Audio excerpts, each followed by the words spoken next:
This is the London Visited podcast on your favourite podcast provider, bringing to you the facts, history and information about different parts of this great capital.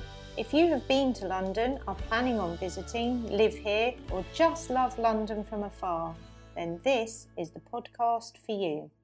Hi there, I'm Steve and welcome to our podcast. We're here for all things London and to tell you more behind some of the iconic places and people in London's history. In this episode, we go back to Hampstead and the area around it for part 2 of our podcast. Don't forget to visit and subscribe to our YouTube channel, London Visited, to see videos covering this place and so many others across London. Also, if you love the podcast and the channel, why not join us as a member? Join our group of what we like to call our London Visited Crown Jewels, where there are so many different benefits, including a members-only monthly podcast. Have a look by going to www.patreon.com/London Visited. Today's episode is brought to you by HelloFresh. Do you feel like you are stuck in a dinner rut? With HelloFresh, you get fresh, pre-measured ingredients with mouth-watering seasonal recipes delivered right to your door. Skip all those trips to the grocery store and count on HelloFresh to make home cooking easy, fun and affordable. You can now enjoy cooking and get dinner on the table in 30 minutes or less. With over 25 recipes to choose from each week, there is something for everyone to enjoy. All recipes are designed and tested by professional chefs and nutritional experts to ensure deliciousness and simplicity. And now to this week's podcast.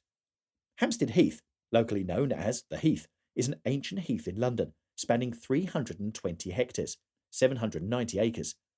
The grassy public space sits astride a sandy ridge, one of the highest points in London, running from Hampstead to Highgate, which rests on a band of London clay. The heath is rambling and hilly, embracing ponds, recent and ancient woodlands, a lido, playgrounds, and a training track. And it adjoins the former stately home of Kenwood House and its estate. The southeast part of the heath is Parliament Hill, from which the view over London is protected by law. Running along its eastern perimeter is a chain of ponds, including 3 open-air public swimming pools, which were originally reservoirs for drinking water from the River Fleet. The Heath is a site of metropolitan importance for nature conservation, and part of Kenwood is a site of specific scientific interest. Lakeside concerts are held there in the summer. The Heath is managed by the City of London Corporation and lies mostly within the London Borough of Camden and the adjoining Hampstead Heath Extension and Golders Hill Park in the London Borough of Barnet. The Heath first entered the history books in 986 when Ethelred the Unready granted one of his servants 5 hides of land at Hampstead. This same land is where later recorded in the Domesday Book of 1086 as by the monastery of St. Peter's at Westminster Abbey, and then is known as the Manor of Hampstead. Westminster held the land until 1133, when control of part of the manor was released to one Richard de Belter. Then, during Henry II's reign, the whole of the manor became privately owned by Alexander de Barentain, the king's butler. Manorial rights to the land remained in private hands until the 1940s, when the estate itself was passed on to Shane Gough, 5th Viscount Gough. Over time, plots of land in the manor were sold off for building, particularly in the early 19th century, though the heath remained mainly common land. The main part of the heath was acquired for the people by the Metropolitan Board of Works. Parliament Hill was purchased for the public for £300,000 and added to the park in 1888. Golders Hill was added in 1898, and Kenwood House and the grounds were added in 1928. From 1808 to 1814, Hampstead Heath hosted a station in the Shutter Telegraph chain which connected the Admiralty in London to its naval ships in the port of Great Yarmouth. The City of London Corporation was managed by the Heath since 1989. Before that, it was managed by the GLC, and before that, the London County Council. In 2021, Quiet Parks International, a non-profit organisation whose aim is to identify locations around the world that remain free from human-made noise, at least for brief periods, gave Hampstead Heath urban quiet park status. The Heath sits astride a sandy ridge that rests on a band of London clay. It runs from east to west, and its highest point being 134 metres, 440 feet. As the sand was easily penetrated by rainwater, which was then held by the clay, a landscape of swampy hollows, springs, and man-made excavations was created. Hampstead Heath contains the largest single area of common land in Greater London, with 144 hectares, 358 acres of protected commons. Public transport near the Heath includes the London Overground railway stations of Hampstead Heath and Gospel Oak, and London Underground stations at Hampstead and Belsize Park to the south, Golders Green to the northwest, and Highgate and Archway to the east. The Heath's area includes a number of distinct parts: Whetstone, Highgate and Hampstead ponds. Hampstead Heath has over 25 ponds.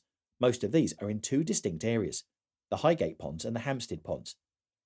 Whitestone Pond is a roughly triangular pond, centrally located on the Heath's south side, and north-northwest of the former Queen Mary's House care home, formerly a maternity hospital, across busy Heath Street. Originally a small dew pond, called a horse pond, it was renamed after a waypoint stone, and is artificially fed.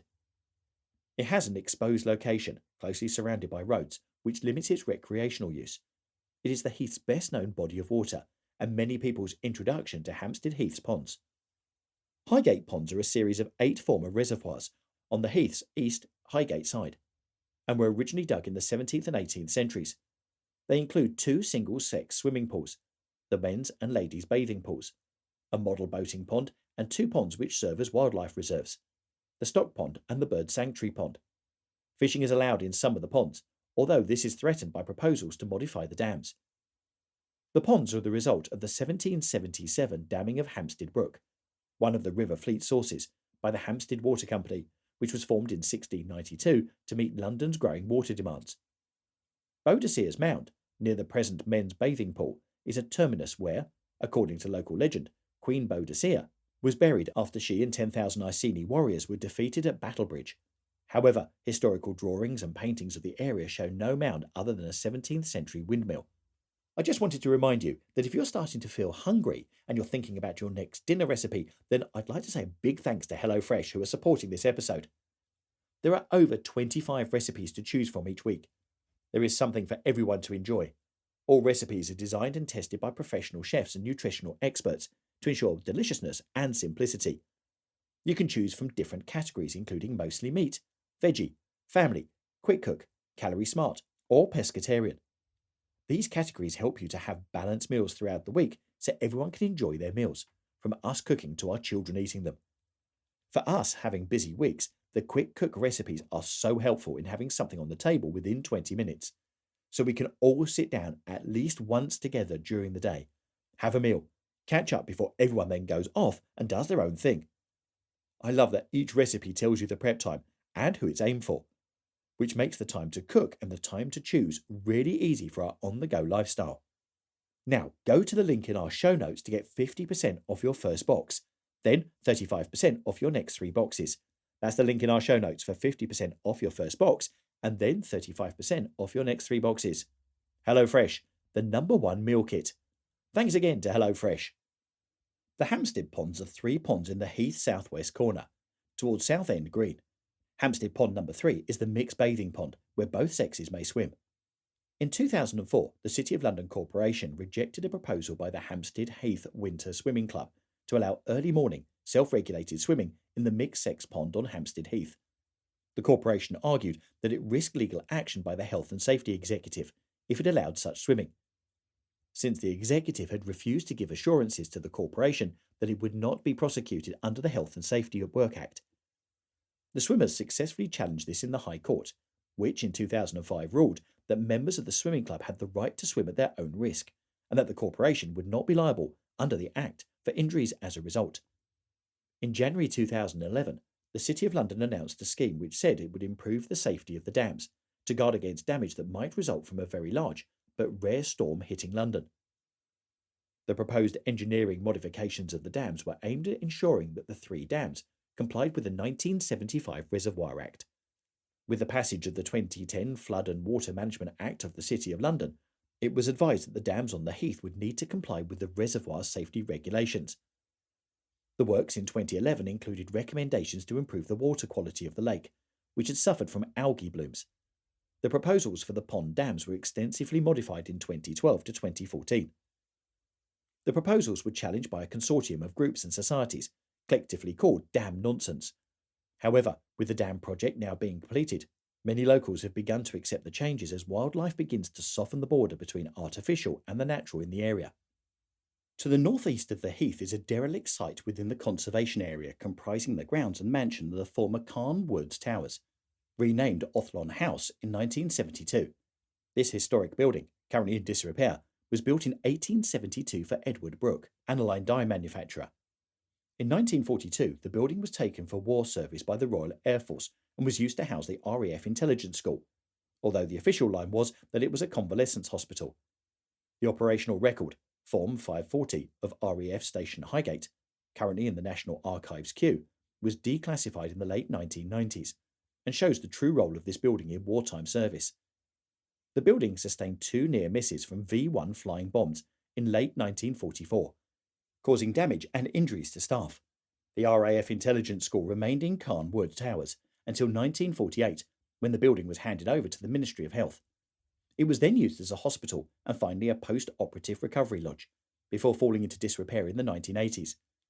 The NHS sold off this part of their estate in 2004 to a private businessman who is currently redeveloping much of the site.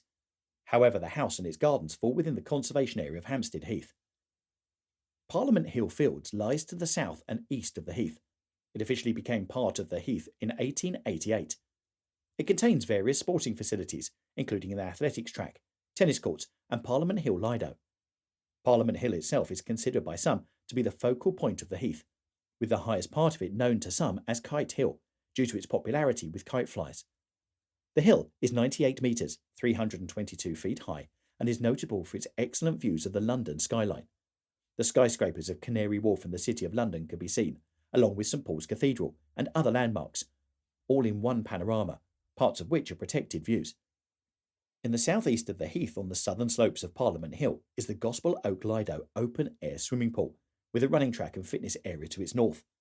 The area to the north of the heath is Kenwood Estate and House, a total area of 50 hectares, 120 acres, which is maintained by English Heritage.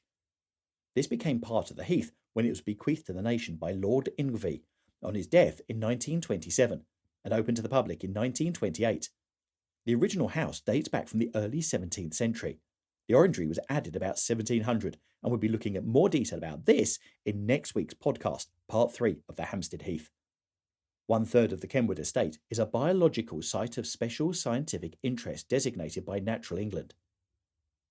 The Vale of the Heath is a hamlet accessed by a lane from East Heath Road. It's surrounded entirely by the heath. In 1714, one Samuel Hatch, a harness maker, built a workshop and was granted some land. By 1720, he had a cottage and what is subsequently called Hatch's or Hatchett's Bottom, a new name considered given in deliberate attempt to change the image of the developing location. The Vale of Heath was recorded in 1801. The extension is an open space to the northwest of the main heath. It does not share the history of the common and heathland of the rest of the heath. Instead, it was created out of farmland, largely due to the efforts of Henrietta Barnett, who went on to found Hampstead Garden Suburb. Its farmland origins can still be seen in the form of old field boundaries, hedgerows and trees. Golders Hill Park is a formal park adjoining the West Heath. It occupies the site of a large house that was bombed during World War II. It has an expanse of grass, with a formal flower garden and a duck pond, and also a separate water garden that leads to a separate area for deer, near a recently renovated small zoo. The zoo's got donkeys, ring-tailed lemurs, ring-tailed coyotes, European eagle owls, among other animals. There's also a tennis court, a butterfly house, and also a putting green. Unlike the rest of the heath, Golders Hill Park is fenced in and closed at night. Kenwood and Northwood are biological sites of special scientific interest called Hampstead Heath Woods, designated by Natural England. So, I hope you've enjoyed our second look at Hampstead and its area, and this was our second podcast in the series of 3.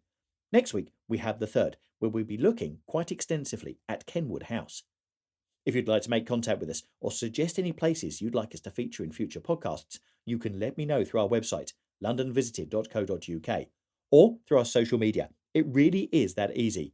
Once again, a massive thank you to HelloFresh for supporting this episode, and don't forget, details are in the show notes. Thanks for listening. Really hope you enjoyed our podcast, and we'll see you soon in the next one. Bye! Thanks for listening, and please don't forget to subscribe to get more shows direct to your device. Also, why not visit our London Visited YouTube channel to get even more of London. Catch you soon on the next one.